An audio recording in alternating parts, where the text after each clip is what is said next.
CM Siddaramaiah Congress ಪಕ್ಷ ಅನ್ನೋ ಒಂದು ಗೆದ್ದಲು ಕಟ್ಟಿದಂತಹ ಹುತ್ತಕ್ಕೆ ಬಂದು ಸೇರಿಕೊಂಡಂತಹ ನಾಗರ ಹಾವು.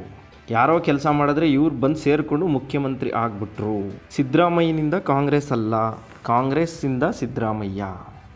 ಸಿದ್ದರಾಮಯ್ಯ ಇಲ್ಲದೇ ಇದ್ದರೂ ಕಾಂಗ್ರೆಸ್ ಪಕ್ಷ ಇರತ್ತೆ. ಸಿದ್ದರಾಮಯ್ಯ ಕಾಂಗ್ರೆಸ್ ಪಕ್ಷಕ್ಕೆ ಸೇರೋದಕ್ಕೂ ಮುಂಚೆನೂ ಕಾಂಗ್ರೆಸ್ ಪಕ್ಷ ಇತ್ತು. ಈ ರೀತಿ ಸುದ್ದಿಗಳು ಸಾಮಾಜಿಕ ಜಾಲತಾಣದಲ್ಲಿ ಹರಿದಾಡ್ತಾ ಇದೆ. ಅದರಲ್ಲೂ ಸಿದ್ದರಾಮಯ್ಯನವರ ವಿರೋಧಿಗಳು ನೇರವಾಗಿಯೇ ಈ ರೀತಿಯ ಮಾತುಗಳನ್ನು ಆಡ್ತಾರೆ. ಸಿದ್ದರಾಮಯ್ಯ ಕಾಂಗ್ರೆಸ್ ಅನ್ನೋ ಹುತ್ತದಲ್ಲಿ ಬಂದು ಸೇರಿಕೊಂಡಂತಹ ನಾಗರ ಹಾವು, ಆ ಹುತ್ತವನ್ನು ಕಟ್ಟಿದವರು ಬೇರೆಯವರು ಅಂತೆಲ್ಲ ಹೇಳ್ತಾ ಇರ್ತಾರೆ. ಸಿದ್ದರಾಮಯ್ಯನವರ ವಿರುದ್ಧ ಇಂತಹ ಪದ ಪ್ರಯೋಗಗಳು ಶುರುವಾಗ್ತಿದ್ದಾಗೇ ಸಾಮಾಜಿಕ ಜಾಲತಾಣದಲ್ಲಿ ಸಿದ್ದರಾಮಯ್ಯನವ್ರನ್ನ ಇಷ್ಟಪಡುವಂತಹ ವ್ಯಕ್ತಿಗಳು, ಅವರ ಸಿದ್ಧಾಂತವನ್ನು ಇಷ್ಟಪಡುವಂತಹ ಜನ ಹಾಗೂ ಅವರ ಅಭಿಮಾನಿಗಳು ಕೆಲವೊಂದು ವಿಚಾರಗಳನ್ನು ವೈರಲ್ ಮಾಡ್ತಾ ಇದ್ದಾರೆ. ಕಾಂಗ್ರೆಸ್ ಪಕ್ಷ ಸಿದ್ದರಾಮಯ್ಯ ಬರೋದಕ್ಕೂ ಮುಂಚೆಯಿಂದನೂ ಇತ್ತು, ಖಂಡಿತ ಹೌದು. ಮುಂದೆ ಸಿದ್ದರಾಮಯ್ಯ ಇಲ್ಲದೇ ಇದ್ದರೂ ಕೂಡ ಕಾಂಗ್ರೆಸ್ ಪಕ್ಷ ಇರುತ್ತೆ, ಅದೂ ಕೂಡ ಹೌದು. ಆದರೆ ಸಿದ್ದರಾಮಯ್ಯ 2006ರಲ್ಲಿ ಕಾಂಗ್ರೆಸ್ ಪಕ್ಷವನ್ನು ಸೇರುವಾಗ ಕಾಂಗ್ರೆಸ್ ಪಕ್ಷದ ಸ್ಥಿತಿ ಏನಾಗಿತ್ತು ಅದನ್ನು ನೀವೆಲ್ಲ ಯೋಚನೆ ಮಾಡ್ತಾ ಇದ್ದೀರಾ ಅಂತ ಪ್ರಶ್ನೆ ಮಾಡ್ತಾ ಇದ್ದಾರೆ.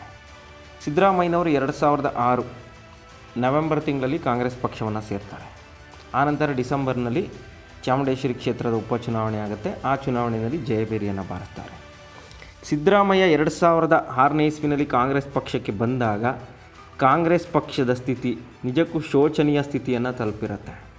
99ರಲ್ಲಿ SM ಕೃಷ್ಣ ಅವರ ಮತ್ತು ಮಲ್ಲಿಕಾರ್ಜುನ್ ಖರ್ಗೆ ಅವರ ನೇತೃತ್ವದಲ್ಲಿ ಕಾಂಗ್ರೆಸ್ ಪಕ್ಷ ಅಧಿಕಾರಕ್ಕೆ ಬರುತ್ತೆ. ಆಗ SM ಕೃಷ್ಣ ಅವರು ಮುಖ್ಯಮಂತ್ರಿ ಆಗ್ತಾರೆ. 4.5 ವರ್ಷ ಮುಖ್ಯಮಂತ್ರಿ ಆದಮೇಲೆ ಅವರ ಅವಧಿಗೂ ಮುನ್ನವೇ ಚುನಾವಣೆಗೆ ಹೋಗ್ತಾರೆ. ಮತ್ತೆ ನನ್ನ ಪಕ್ಷನೇ ಅಧಿಕಾರಕ್ಕೆ ಬರುತ್ತೆ, ನಾನೇ ಮುಖ್ಯಮಂತ್ರಿ ಆಗ್ತೀನಿ ಅಂತ SM ಕೃಷ್ಣ ಅವ್ರು ಲೆಕ್ಕಾಚಾರ ಹಾಕಿರ್ತಾರೆ. ಆದರೆ ಆ ಲೆಕ್ಕಾಚಾರ ಉಲ್ಟಾ ಪಲ್ಟಾ ಆಗುತ್ತೆ. 2004ರಲ್ಲಿ ನಡೆದಂತಹ ವಿಧಾನಸಭಾ ಚುನಾವಣೆಯಲ್ಲಿ ಕಾಂಗ್ರೆಸ್ ಪಕ್ಷ ಹೀನಾಯವಾಗಿ ಸೋಲುತ್ತೆ. BJP ಪಕ್ಷ ಬಹುದೊಡ್ಡ ಸಾಧನೆಯನ್ನು ಮಾಡುತ್ತೆ. ಆ ವರ್ಷ ನಡೆದಂತಹ ಚುನಾವಣೆಯಲ್ಲಿ ಅತಿ ದೊಡ್ಡ ಪಕ್ಷವಾಗಿ ಹೊರಹೊಮ್ಮುತ್ತೆ. BJP 40 ಗೆಲ್ಲಲ್ಲ 50 ಗೆಲ್ಲಲ್ಲ ಅಂತ ಹೇಳ್ತಿದ್ದಂತಹ ಕಾಲದಲ್ಲಿ BJP ಪಕ್ಷ 80ಕ್ಕೂ ಹೆಚ್ಚು ಕ್ಷೇತ್ರಗಳಲ್ಲಿ ಗೆದ್ದು ಕರ್ನಾಟಕದ ಇತಿಹಾಸದಲ್ಲೇ ಹೊಸ ಚರಿತ್ರೆಯನ್ನು ಸೃಷ್ಟಿ ಮಾಡುತ್ತೆ. ಅದಕ್ಕೆ ಕಾರಣವಾಗಿದ್ದು ಯಡಿಯೂರಪ್ಪನವರು. BJP ಅಂತಹ ಸಾಧನೆ ಮಾಡುತ್ತೆ ಅಂತ ಯಾರು ಅಂದ್ಕೊಂಡಿರಲಿಲ್ಲ. ಕರ್ನಾಟಕದಲ್ಲಿ ಯಾವಾಗಲೂ ಕಾಂಗ್ರೆಸ್ ಮತ್ತು JDS ಅಥವಾ ಜನತಾದಳದ ನಡುವೆ ನೇರ ಸ್ಪರ್ಧೆ ಇರುತ್ತೆ. BJP ಆಟಕ್ಕುಂಟು ಲೆಕ್ಕಕ್ಕಿಲ್ಲ ಅಂತಲೇ ಹೇಳ್ತಿದ್ರು. ಆದರೆ 2004ರಲ್ಲಿ BJP ಪಕ್ಷ ದೊಡ್ಡ ಸಾಧನೆಯನ್ನು ಮಾಡುತ್ತೆ, ಅತಿ ದೊಡ್ಡ ಪಕ್ಷವಾಗಿ ಹೊರಹೊಮ್ಮುತ್ತೆ. ಅಲ್ಲಿಂದ ಕಾಂಗ್ರೆಸ್ ಪಕ್ಷದ ಹಿನ್ನಡೆ ಶುರುವಾಗುತ್ತೆ. ಮತ್ತು ಆ ವರ್ಷ JDS ಯಾರು ನಿರೀಕ್ಷೆ ಮಾಡದ ರೀತಿಯಲ್ಲಿ 58 ಕ್ಷೇತ್ರಗಳಲ್ಲಿ ಗೆದ್ದು ಭರ್ಜರಿ ಸಾಧನೆಯನ್ನು ಮಾಡುತ್ತೆ. ಆಗ ಬಂದಿದ್ದಂಥ ಸಮೀಕ್ಷೆಗಳಲ್ಲಿ JDS ಗೆಲ್ಲೋದು 4, 5 ಅಥವಾ 8 ಒಳಗಡೆ ಅಂತಲೇ ಎಲ್ಲ ಸಮೀಕ್ಷೆಗಳು ಹೇಳಿದ್ದು. ಆಗ ಸಿದ್ದರಾಮಯ್ಯನವರು JDSನ ಅಧ್ಯಕ್ಷರಾಗಿರ್ತಾರೆ. ಅವರ ನೇತೃತ್ವದಲ್ಲಿ ಚುನಾವಣೆ ನಡೆಯುತ್ತೆ. 8, 10 ಗೆಲ್ಲಲ್ಲ ಅಂತ ಹೇಳ್ತಿದ್ದಂತಹ ಜಾಗದಲ್ಲಿ 58 ಕ್ಷೇತ್ರಗಳಲ್ಲಿ JDS ಗೆಲುವನ್ನು ಸಾಧಿಸುತ್ತೆ. ಆಗ ಅವರನ್ನು ಮುಖ್ಯಮಂತ್ರಿ ಮಾಡ್ಬೋದಾಗಿತ್ತು. ಆದರೆ ದೇವೇಗೌಡರು ಬೇಡ ಮುಖ್ಯಮಂತ್ರಿ ಒಪ್ಕೊಳ್ಳೋದು ಬೇಡ, ನಾವು SM ಕೃಷ್ಣ ಅವ್ರನ್ನ ಜೈಲಿಗೆ ಕಳಿಸ್ತೀವಿ ಅಂತೆಲ್ಲ ಹೇಳ್ಬಿಟ್ಟಿದ್ದೀವಿ ಎಲೆಕ್ಷನ್ ಟೈಮ್ನಲ್ಲಿ. ಈಗ ನಾವೇ ಮುಖ್ಯಮಂತ್ರಿ ಆದರೆ SM ಕೃಷ್ಣ ಅವ್ರನ್ನ ಜೈಲಿಗೆ ಕಳಿಸ್ತೀವಿ ಅಂತ ಜನಗಳಿಗೆ ಹೇಳಿದ್ವಲ್ಲ, ಅದನ್ನು ನಾವು ಪಾಲಿಸ್ಬೇಕಾಗತ್ತೆ.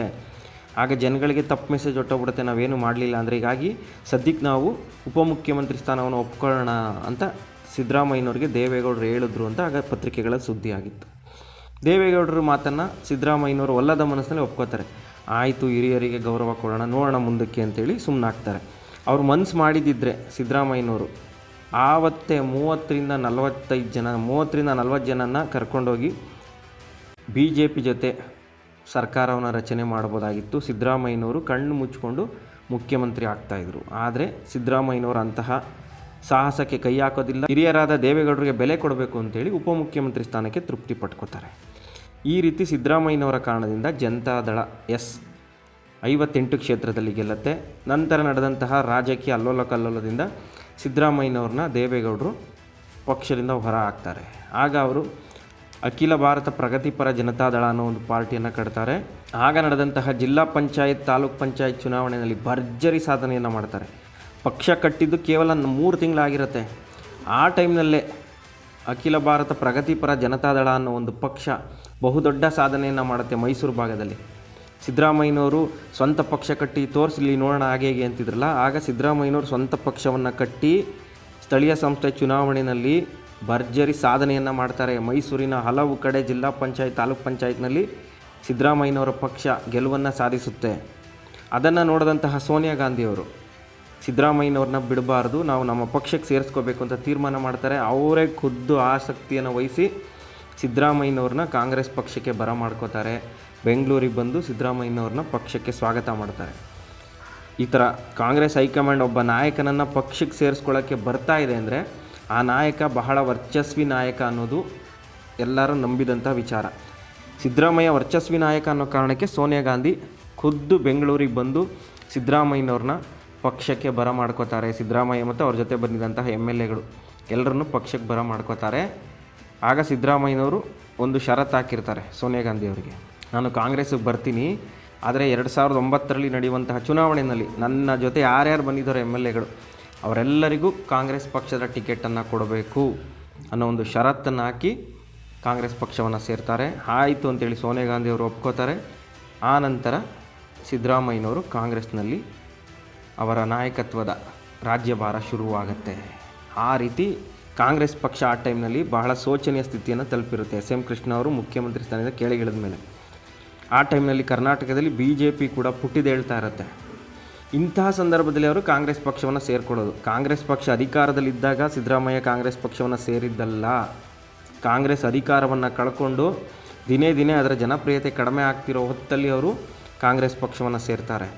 ಆ ನಂತರ 2008ರಲ್ಲಿ ಚುನಾವಣೆ ನಡೆಯುತ್ತೆ. ಆ ಚುನಾವಣೆಯಲ್ಲಿ BJP ಪಕ್ಷ ಅತಿ ದೊಡ್ಡ ಪಕ್ಷವಾಗಿ ಹೊರಹೊಮ್ಮುತ್ತೆ. ಮತ್ತೆ ಆಗ BJP 108 ಕ್ಷೇತ್ರಗಳಲ್ಲಿ ಜಯಭೇರಿಯನ್ನು ಬಾರಿಸುತ್ತೆ. ಅದಕ್ಕೆ ಕಾರಣವಾಗಿದ್ದು ಕುಮಾರಸ್ವಾಮಿಯವರು ಕೊಟ್ಟ ಮಾತನ್ನು ನಡ್ಕೊಳ್ಳಿಲ್ಲ, ಯಡಿಯೂರಪ್ಪನವರಿಗೆ ಅಧಿಕಾರ ಹಸ್ತಾಂತರ ಮಾಡಲಿಲ್ಲ ಅನ್ನೋ ಕಾರಣದಿಂದ ರಾಜ್ಯದ ಜನ BJPಗೆ ಓಟ್ ಹಾಕ್ತಾರೆ. ಯಡಿಯೂರಪ್ಪನವರಿಗೆ ಮುಖ್ಯಮಂತ್ರಿ ಆಗಲಿಕ್ಕೆ 5 ಸ್ಥಾನಗಳ ಕೊರತೆ ಇರುತ್ತೆ. ಆಗ ಪಕ್ಷೇತರರನ್ನು ಸೆಳೆದುಕೊಂಡು ಅವರು ಸರ್ಕಾರವನ್ನು ರಚನೆ ಮಾಡ್ತಾರೆ. ಒಂದು ವೇಳೆ 2008ರಲ್ಲೇ ಸಿದ್ದರಾಮಯ್ಯನವ್ರನ್ನ ಕಾಂಗ್ರೆಸ್ ಪಕ್ಷದ ಅಧ್ಯಕ್ಷರನ್ನಾಗಿಯೋ ಅಥವಾ ವಿರೋಧ ಪಕ್ಷದ ನಾಯಕರನ್ನಾಗಿ ಮಾಡಿದ್ದಿದ್ರೆ ಖಂಡಿತವಾಗಿಯೂ ಕಾಂಗ್ರೆಸ್ ಪಕ್ಷ 100 ಕ್ಷೇತ್ರಗಳಲ್ಲಿ ಗೆಲ್ಲುವಂತಹ ಸಾಧ್ಯತೆ ಇತ್ತು. ಆದರೆ 2006ರಲ್ಲಿ ಅವರು ಕಾಂಗ್ರೆಸ್ಸಿಗೆ ಬಂದಿದ್ದಾರೆ. ಅವರನ್ನು ಈಗಲೇ ಹೇಗೆ ಪ್ರತಿಪಕ್ಷದ ನಾಯಕ ಮಾಡೋದು, ಹೇಗೆ KPCC ಅಧ್ಯಕ್ಷ ಮಾಡೋದು ಬೇಡ, ನಮ್ಮ ಪಕ್ಷದಲ್ಲಿ ಬಂದು 6 ವರ್ಷ ಕೆಲಸ ಮಾಡಬೇಕು, ಆನಂತರ ಅವರಿಗೆ ಉನ್ನತ ಹುದ್ದೆಯನ್ನು ಕೊಡಬೇಕು ಅಂತೇಳಿ ಕೆಲವರು ಅಡ್ಡಗಾಲಾಗ್ತಾರೆ. ಹೀಗಾಗಿ ಸಿದ್ದರಾಮಯ್ಯನವರು ಪ್ರಚಾರ ಸಮಿತಿ ಅಧ್ಯಕ್ಷ ಅನ್ನೋ ಒಂದು ಪೋಸ್ಟಿಗೆ ತೃಪ್ತಿ ಪಡ್ಕೋಬೇಕಾಗತ್ತೆ. ಒಂದು ವೇಳೆ 2008ರಲ್ಲಿ ನಡೆದಂತಹ ವಿಧಾನಸಭಾ ಚುನಾವಣೆಯಲ್ಲಿ ಸಿದ್ದರಾಮಯ್ಯನವ್ರನ್ನ ಕಾಂಗ್ರೆಸ್ ಪಕ್ಷದ ಅಧ್ಯಕ್ಷನನ್ನಾಗಿ ಮಾಡಿದ್ದಿದ್ರೆ ಅಥವಾ ವಿರೋಧ ಪಕ್ಷದ ನಾಯಕನಾಗಿ ಮಾಡಿದರೆ ಖಂಡಿತ ಕಾಂಗ್ರೆಸ್ ಉತ್ತಮ ಸಾಧನೆಯನ್ನು ಮಾಡ್ತಿತ್ತು, ಸರಳ ಬಹುಮತ ಪಡೆಯುವಂತಹ ಸಾಧ್ಯತೆ ಇತ್ತು ಅಂತ ಆಗ ಎಷ್ಟೋ ಪತ್ರಿಕೆಗಳಲ್ಲಿ ಸುದ್ದಿ ಕೂಡ ಆಗಿತ್ತು. ಆದರೆ ಸಿದ್ದರಾಮಯ್ಯನವ್ರಿಗೆ ಅಂತಹ ಒಂದು ಸ್ಥಾನವನ್ನು ಕೊಡೋದಕ್ಕೆ ಕೆಲವರು ಅಡ್ಡಗಾಲಾಗ್ತಾರೆ. ಸಿದ್ದರಾಮಯ್ಯನವ್ರು ಆಗ್ತಾನೆ ಪಕ್ಷ ಸೇರಿದ್ರಿಂದ ಸೈಲೆಂಟಾಗಿರ್ತಾರೆ. ಆನಂತರ 2008ರಲ್ಲಿ BJP ಅಧಿಕಾರಕ್ಕೆ ಬರುತ್ತೆ. ಪಕ್ಷೇತರ ಬೆಂಬಲದಿಂದ ಕಾಂಗ್ರೆಸ್ ವಿರೋಧ ಪಕ್ಷದ ನಾಯಕ ಸ್ಥಾನದಲ್ಲಿ ಕೂರಬೇಕಾಗತ್ತೆ. ಆಗಲೂ ಕೂಡ ವಿರೋಧ ಪಕ್ಷದ ನಾಯಕ ಸ್ಥಾನ ಕೊಡೋದಿಲ್ಲ ಸಿದ್ದರಾಮಯ್ಯನವ್ರಿಗೆ. ಮಲ್ಲಿಕಾರ್ಜುನ್ ಖರ್ಗೆ ಅವರು ವಿರೋಧ ಪಕ್ಷದ ನಾಯಕರಾಗ್ತಾರೆ. ನಂತರ 2009ರಲ್ಲಿ ನಡೆದಂತಹ ಲೋಕಸಭಾ ಚುನಾವಣೆಯಲ್ಲಿ ಮಲ್ಲಿಕಾರ್ಜುನ್ ಖರ್ಗೆ ಅವರನ್ನು MP ಎಲೆಕ್ಷನ್ಗೆ ನಿಲ್ಲಿಸಿ ಆನಂತರ ಸಿದ್ದರಾಮಯ್ಯನವರಿಗೆ ಆ ಸ್ಥಾನವನ್ನು ಕೊಡುವಂಥದ್ದು. ಯಾವಾಗ ಸಿದ್ದರಾಮಯ್ಯನವರು ಪ್ರತಿಪಕ್ಷದ ನಾಯಕರಾಗ್ತಾರೋ ಅಲ್ಲಿಂದ ಕರ್ನಾಟಕದಲ್ಲಿ ಕಾಂಗ್ರೆಸ್ ಮತ್ತೆ ಪುಟ್ಟಿದೇಳುತ್ತೆ. ಕಾಂಗ್ರೆಸ್ ಹೊರಟೋಯ್ತು, ಆ ಪಕ್ಷದ ಕತೆ ಮುಗೀತು ಅನ್ನೋ ಹೊತ್ತಲ್ಲಿ ಸಿದ್ದರಾಮಯ್ಯನವರಿಗೆ ವಿರೋಧ ಪಕ್ಷದ ನಾಯಕ ಸ್ಥಾನವನ್ನು ಕೊಟ್ಟು ಪುನಶ್ಚೇತನವನ್ನು ಕೊಟ್ಟರು ಸಿದ್ದರಾಮಯ್ಯನವರು ಆ ಪಕ್ಷಕ್ಕೆ ಅಂತ ಹೇಳ್ಬೋದು. ಹೇಗೆ ಹೇಳ್ತಾ ಇದ್ದಾರಲ್ಲ, ಸಿದ್ದರಾಮಯ್ಯ ಬಂದು ಸೇರಿಕೊಂಡು ಅಧಿಕಾರ ಅನುಭವಿಸ್ತಾ ಇದ್ದಾರೆ, ಬೇರೆಯವರು ಪಕ್ಷವನ್ನು ಕಟ್ಟಿದ್ರು ಅಧಿಕಾರಕ್ಕೆ ತಂದರು ಅಂತ. ಆದರೆ ಸಿದ್ದರಾಮಯ್ಯ ಕಾಂಗ್ರೆಸ್ಗೆ ಹೋದ ಮೇಲೇ ಕಾಂಗ್ರೆಸ್ ಪುಟ್ಟಿದೇಳೋದಕ್ಕೆ ಶುರು ಮಾಡಿದ್ದು. ಆ ಟೈಮ್ನಲ್ಲಿ ಮತ್ತೆ 2009ರ ನಂತರ ದೇಶಾದ್ಯಂತ ನರೇಂದ್ರ ಮೋದಿ ಅವರ ಅಲೆ ಪ್ರಬಲವಾಗಿ ಬೀಸೋದಕ್ಕೆ ಶುರುವಾಗುತ್ತೆ. ನರೇಂದ್ರ ಮೋದಿ ಅನ್ನೋ ಒಂದು ಶಕ್ತಿ ಇಡೀ ದೇಶವನ್ನು ಆವರಿಸ್ಕೊಳ್ತಾ ಇರುತ್ತೆ. ಆಗ ಕಾಂಗ್ರೆಸ್ ದಿನೇ ದಿನೇ ಕೆಳಗಿಳಿತಾ ಇರುತ್ತೆ, ಒಂದೊಂದೇ ರಾಜ್ಯದಲ್ಲಿ ಅಧಿಕಾರವನ್ನು ಕಳ್ಕೊತಾನೇ ಇರುತ್ತೆ. ಆ ಟೈಮ್ನಲ್ಲಿ ಸಿದ್ದರಾಮಯ್ಯನವರು ಕಾಂಗ್ರೆಸ್ ಪಕ್ಷಕ್ಕೆ ಹೋಗಿದ್ದು, ಅವರು ಅಧಿಕಾರ ಇರುವಾಗ ಹೋಗಿದ್ದಲ್ಲ. 2009ರಲ್ಲಿ ಅವರು ವಿರೋಧ ಪಕ್ಷದ ನಾಯಕ ಆದಮೇಲೆ ನರೇಂದ್ರ ಮೋದಿಯವರು ಅಲೆ ದೇಶಾದ್ಯಂತ ಶುರುವಾಗ್ತಾ ಇರುತ್ತೆ. ಆ ಟೈಮ್ನಲ್ಲಿ ಕರ್ನಾಟಕದಲ್ಲಿ ಯಡಿಯೂರಪ್ಪನವರು ಸರ್ಕಾರ ಮಾಡಿಕೊಂಡಂತಹ ಎಡವಟ್ಟುಗಳು ಭ್ರಷ್ಟಾಚಾರ ಸಿದ್ದರಾಮಯ್ಯನವರಿಗೆ ಒಂದು ರೀತಿ ಬಲ ತಂದುಕೊಡುತ್ತೆ ಆ ಪಕ್ಷದ ವಿರುದ್ಧ ಹೋರಾಟ ಮಾಡೋದಕ್ಕೆ. ಸಿದ್ದರಾಮಯ್ಯನವರು ಯಡಿಯೂರಪ್ಪನವರ ಸರ್ಕಾರದ ವಿರುದ್ಧ ಹೋರಾಟ ಮಾಡ್ತಿದ್ದಂತಹ ರೀತಿ ರಾಜ್ಯದ ಜನಗಳಿಗೆ ಇಷ್ಟ ಆಗುತ್ತೆ. ಸಿದ್ದರಾಮಯ್ಯ ಒಳ್ಳೆ ಪ್ರತಿಪಕ್ಷದ ನಾಯಕಪ್ಪ, ಏನು ಈ ರೀತಿ ಗುಟ್ರಾಗ್ತಾರೆ ಅಂತೆಲ್ಲ ಆವಾಗ ಚರ್ಚೆಗಳು ಶುರುವಾಗುತ್ತೆ. ಮತ್ತು ಆ ಟೈಮ್ನಲ್ಲಿ ಗಣಿದಣಿಗಳು ಇವರ ಆರ್ಭಟ ಜೋರಾಗ್ಬಿಟ್ಟಿರ್ತದೆ. ಅಕ್ರಮ ಗಣಿಗಾರಿಕೆ ಎಗ್ಗಿಲ್ಲದೆ ಸಾಕ್ತಾ ಇರುತ್ತೆ. ಮುಖ್ಯಮಂತ್ರಿಗಳಿಗೂ ಅವರು ಬೆಲೆ ಕೊಡ್ತಾ ಇರಲ್ಲ. ಆ ಮಟ್ಟಿಗೆ ಅವರು ತಮ್ಮ ದರ್ಪವನ್ನು ಮೆರಿತಾ ಇರ್ತಾರೆ. ಅವರ ವಿರುದ್ಧ ಸಿದ್ದರಾಮಯ್ಯ ತೊಡೆ ತಟ್ಟಿ ನಿಂತ್ಕೋತಾರೆ. 2010ರಲ್ಲಿ ಅಕ್ರಮ ಗಣಿಗಾರಿಕೆ ವಿರುದ್ಧ ಬೆಂಗಳೂರಿನಿಂದ ಬಳ್ಳಾರಿಗೆ ಪಾದಯಾತ್ರೆ ಹೋಗ್ತಾರೆ. ಅದು ಇಡೀ ರಾಜಕೀಯದ ದಿಕ್ಕನ್ನೇ ಬದಲಾಯಿಸಿರುವಂಥ ಒಂದು. ಸಿದ್ದರಾಮಯ್ಯ ಯಾವಾಗ ಪಾದಯಾತ್ರೆ ಶುರು ಮಾಡ್ತಾರೋ ಕಾಂಗ್ರೆಸ್ ಪಕ್ಷಕ್ಕೂ ತೂಕ ಹೆಚ್ಚಾಗುತ್ತೆ ಮತ್ತು ಸಿದ್ದರಾಮಯ್ಯನವ್ರಿಗೂ ಹೆಸರು ಶುರು ಆಗುತ್ತೆ. ಇಡೀ ದೇಶಾದ್ಯಂತ ಸಿದ್ದರಾಮಯ್ಯನವರ ಹೆಸರು ಚರ್ಚೆ ಆಗೋದಕ್ಕೆ ಶುರುವಾಗುತ್ತೆ. ಕಾಂಗ್ರೆಸ್ ಪಕ್ಷಕ್ಕೆ ಶಕ್ತಿಯನ್ನು ತಂದುಕೊಟ್ಟಂಥವ್ರು ಸಿದ್ದರಾಮಯ್ಯ ಪಾದಯಾತ್ರೆ ಹೋಗ್ತಿದ್ದಾಗೇ ಅದು ಅಲ್ಲೋಲ ಕಲ್ಲೋಲ ಸೃಷ್ಟಿಯಾಗುತ್ತೆ. ಕಡೆಗೆ ಯಡಿಯೂರಪ್ಪನವರು ಜೈಲಿಗೆ ಹೋಗುವಂತಹ ಪರಿಸ್ಥಿತಿನೂ ಬರುತ್ತೆ. ಜನಾರ್ದನ್ ರೆಡ್ಡಿ ಕೂಡ ಜೈಲಿಗೆ ಪಾಲಾಗಬೇಕಾಗತ್ತೆ. ಅಕ್ರಮ ಗಣಿಗಾರಿಕೆಗೆ ಬ್ರೇಕ್ ಬೀಳುತ್ತೆ. ಅಲ್ಲಿಂದ ಸಿದ್ದರಾಮಯ್ಯನವ್ರಿನ ಹಿಂದೆ ತಿರುಗಿ ನೋಡೋದೇ ಇಲ್ಲ. ಸಿದ್ದರಾಮಯ್ಯನವ್ರು ಪಾದಯಾತ್ರೆ ಹೋಗಬೇಕಾದ್ರೆ ಲಕ್ಷಾಂತರ ಜನ ಅವ್ರ ಜೊತೆ ಹೆಜ್ಜೆ ಹಾಕ್ತಾರೆ. ಅದೊಂದೇ ಸಾಕಲ್ವಾ ಸಿದ್ದರಾಮಯ್ಯನವ್ರ ಶಕ್ತಿ ಎಂಥದ್ದು ಅಂತೇಳಿ ಇವತ್ತಿಗೂ ಸೋಷಿಯಲ್ ಮೀಡಿಯಾದಲ್ಲಿ ಆ ವಿಚಾರವನ್ನು ಅವರ ಅಭಿಮಾನಿಗಳು ವೈರಲ್ ಮಾಡ್ತಾ ಇದ್ದಾರೆ. ಈ ರೀತಿ ಸಿದ್ದರಾಮಯ್ಯ ಪಾದಯಾತ್ರೆಯ ನಂತರ ಮತ್ತೆ ಮೇಲೆ ಏರ್ತಾನೆ ಹೋಗ್ತಾರೆ. ಕಡೆಗೆ 2013ರಲ್ಲಿ ಚುನಾವಣೆ ಬರುತ್ತೆ. ಆ ಚುನಾವಣೆಯಲ್ಲಿ ಜನ ತೀರ್ಮಾನ ಮಾಡ್ಕೊಂಡ್ಬಿಟ್ಟಿರ್ತಾರೆ, ಸಿದ್ದರಾಮಯ್ಯನವರಿಗೆ ಒಂದು ಅವಕಾಶವನ್ನು ಕೊಡಲೇಬೇಕು. ಸಿದ್ದರಾಮಯ್ಯ ಪ್ರತಿಪಕ್ಷದ ನಾಯಕರಾಗಿ ಉತ್ತಮ ಕೆಲಸ ಮಾಡಿದ್ದಾರೆ, ಇನ್ನು ಮುಖ್ಯಮಂತ್ರಿ ಆದರೆ ಒಳ್ಳೆ ಕೆಲಸ ಮಾಡ್ತಾರೆ ಅನ್ನೋ ಕಾರಣಕ್ಕೆ ಕರ್ನಾಟಕದ ಜನ 2013ರಲ್ಲಿ ಸಿದ್ದರಾಮಯ್ಯನವರ ಮುಖವನ್ನು ನೋಡಿ ಕಾಂಗ್ರೆಸ್ ಪಕ್ಷಕ್ಕೆ ಓಟ್ ಹಾಕ್ತಾರೆ. ಕಾಂಗ್ರೆಸ್ ಭರ್ಜರಿ ಬಹುಮತದೊಂದಿಗೆ ಅಧಿಕಾರಕ್ಕೆ ಬರುತ್ತೆ. ಈ ರೀತಿ ಸಿದ್ದರಾಮಯ್ಯನವರಿಂದ ಕಾಂಗ್ರೆಸ್ ಪಕ್ಷ ಅಧಿಕಾರ ಬರೋದಕ್ಕೆ ಕಾರಣವಾಗಿದ್ದು. ಸಿದ್ದರಾಮಯ್ಯ ಕಾಂಗ್ರೆಸ್ ಅಧಿಕಾರ ಇದ್ದಾಗ ಹೋಗಿ ಮುಖ್ಯಮಂತ್ರಿ ಆದವರಲ್ಲ, ಪಕ್ಷವನ್ನು ಅಧಿಕಾರಕ್ಕೆ ತಂದು ಮುಖ್ಯಮಂತ್ರಿ ಆಗಿದ್ದು. ಜೊತೆಗೆ 2013ರ ಹೊತ್ತಲ್ಲಿ ಇಡೀ ದೇಶಾದ್ಯಂತ ನರೇಂದ್ರ ಮೋದಿಯವರ ಅಲೆ ಯಾವ ರೀತಿ ಬೀಸ್ತಾ ಇರುತ್ತೆ ಅಂದರೆ, ನರೇಂದ್ರ ಮೋದಿ ಯಾವುದೇ ರಾಜ್ಯಕ್ಕೆ ಹೋಗಿ ಒಂದು ಸ್ವಲ್ಪ ಪ್ರಚಾರ ಮಾಡಿದ್ರು ಸಾಕು BJPಗೆ ಓಟ್ ಹಾಕ್ಬಿಡೋರು, ಅಂತಹ ಕಾಲ. ಅದೇ ರೀತಿ 2013ರಲ್ಲಿ ಕರ್ನಾಟಕದಲ್ಲೂ ಕೂಡ ಬಂದು ಮೋದಿಯವರು ಪ್ರಚಾರ ಮಾಡ್ತಾರೆ. ಆದರೆ ಜನ ಮೋದಿಯವ್ರ ಮುಖ ನೋಡೋದಿಲ್ಲ. ಸಿದ್ದರಾಮಯ್ಯನವರ ಕಾರಣದಿಂದ ಕಾಂಗ್ರೆಸ್ ಪಕ್ಷಕ್ಕೆ ಓಟ್ ಹಾಕ್ತಾರೆ.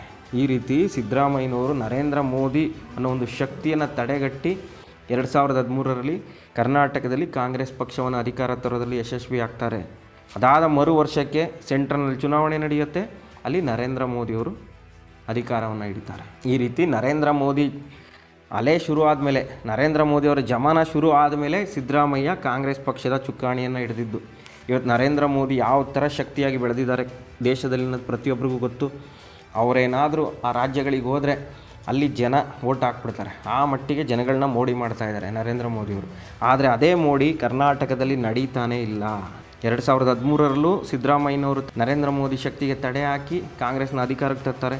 ಆನಂತರ 2018ರಲ್ಲಿ ಸಿದ್ದರಾಮಯ್ಯನವರು ಮತ್ತೊಮ್ಮೆ ಮುಖ್ಯಮಂತ್ರಿ ಆಗ್ತೀನಿ ಅನ್ನೋ ಅತಿಯಾದ ಆತ್ಮವಿಶ್ವಾಸದಲ್ಲಿರ್ತಾರೆ. ಆದರೆ ಆ ಲೆಕ್ಕಾಚಾರ ಉಲ್ಟಾ ಆಗುತ್ತೆ. ಆ ಸರಿ ಅವರು ಅಧಿಕಾರಕ್ಕೆ ಬರೋದಿಲ್ಲ. ಆದರೆ BJPಯನ್ನು ಅಧಿಕಾರಕ್ಕೆ ಬರದೇ ಇರೋ ಹಾಗೆ ತಡೆಯೋದ್ರಲ್ಲಿ ಯಶಸ್ವಿ ಆಗ್ತಾರೆ. ನರೇಂದ್ರ ಮೋದಿಯವರು ಪ್ರಧಾನಮಂತ್ರಿಯಾಗಿ ಕರ್ನಾಟಕಕ್ಕೆ ಬಂದು ಅಷ್ಟು ಪ್ರಚಾರ ಮಾಡ್ತಾರೆ. ನರೇಂದ್ರ ಮೋದಿಯವರ ಹೆಸರಿನ ಬಲದಿಂದಾನೇ BJP ಅಧಿಕಾರಕ್ಕೆ ಬರುತ್ತೆ ಅಂದ್ಕೊಂಡಿರ್ತಾರೆ. ಆದರೆ ಸಿದ್ದರಾಮಯ್ಯನವರು ಅದನ್ನು ತಡೆಗಟ್ತಾರೆ. BJP ಸ್ವಂತ ಬಲದ ಮೇಲೆ ಅಧಿಕಾರಕ್ಕೆ ಬರದೇ ಇರೋ ಹಾಗೆ ತಡೆಯುವಲ್ಲಿ ಯಶಸ್ವಿ ಆಗ್ತಾರೆ. ಅದು ಸಿದ್ದರಾಮಯ್ಯನವರ ಶಕ್ತಿ.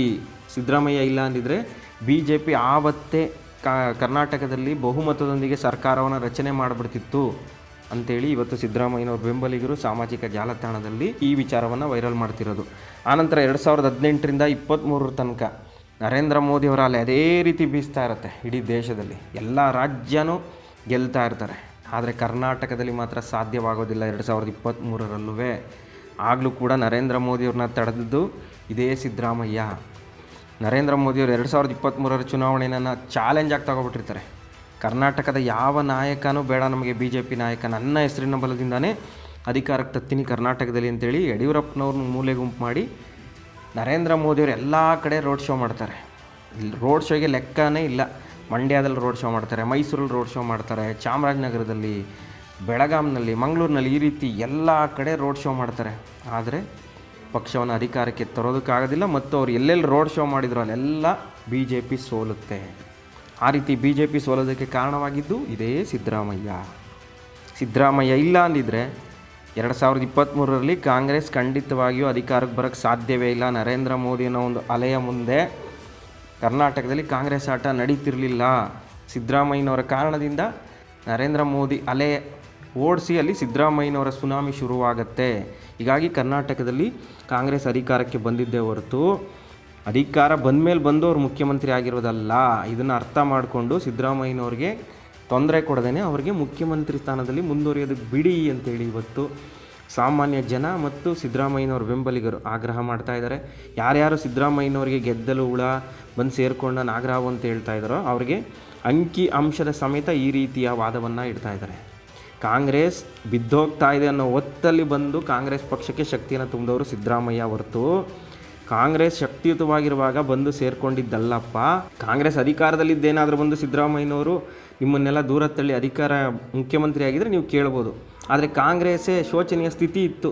ಆ ಟೈಮ್ನಲ್ಲಿ ಬಂದು ಆ ಪಕ್ಷ ಅಧಿಕಾರಕ್ಕೆ ಬರೋಕ್ಕೆ ಸಾಧ್ಯವೇ ಇಲ್ಲ, BJP ಜಮಾನ ಶುರುವಾಗ್ತಾ ಇದೆ ಅನ್ನೋ ಹೊತ್ತಲ್ಲಿ ಬಂದು ಅವರು ಕಾಂಗ್ರೆಸ್ ಪಕ್ಷವನ್ನು ಅಧಿಕಾರಕ್ಕೆ ತಂದಿದ್ದಾರೆ. ಇದರಿಂದಾಗ ಅವರು ಮುಖ್ಯಮಂತ್ರಿ ಆಗಿರೋದೇ ಹೊರತು ಯಾರದೋ ಭಿಕ್ಷೆಯಿಂದಲ್ಲ ಅಂಥೇಳಿ ಈಗ ಜನಸಾಮಾನ್ಯರು ಕೂಡ ಸಿದ್ದರಾಮಯ್ಯನವರು ಇಷ್ಟಪಡುವಂಥವರು ಇದೇ ರೀತಿಯ ವಾದವನ್ನು ಮಂಡಿಸಿ ಸಿದ್ದರಾಮಯ್ಯನವ್ರ ತಂಟೆಗೆ ಹೋಗಬೇಡಿ ಅನ್ನೋ ಒಂದು ಎಚ್ಚರಿಕೆಯನ್ನು ಕೊಡ್ತಾ ಇರೋದು ನಿಜಕ್ಕೂ ಇದು ಪ್ರತಿಯೊಬ್ಬರು ಯೋಚನೆ ಮಾಡಬೇಕಾದಂತಹ ವಿಚಾರ.